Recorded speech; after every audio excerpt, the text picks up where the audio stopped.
No a na záver dňa dnešného všetko je vybavené. Klienti odvezení, dovezení, nakúpení, ako sa hovorí, alebo z nákupný vyložený na letisku. No a pomaličky, ale isto máme 3:30, tak mi nedalo nenatočiť, ako nám lode odchádzajú, konkrétne Celebrity už je na ceste.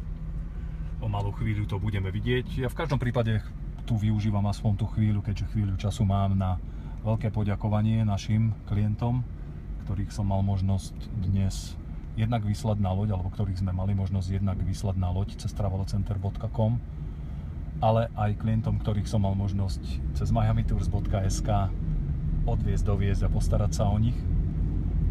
Takže ešte raz, ja som tu už dneska spomínal, im prajem teda šťastnú plavbu a tým, ktorí sú na hoteli, pekné popoludnie a tým, ktorí sú na letisku, teda šťastný let. No a budem sa tešiť na ďalších československých klientov. To bol Ladislav Matinkov z Miami, alebo teda medzi Miami Beach a Miami, aby som bol celkom presný, z MacArthur Causeway.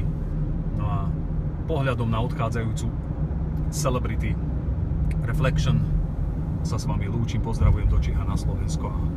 Niekedy sa snáď vidíme tu v Miami. Ahojte.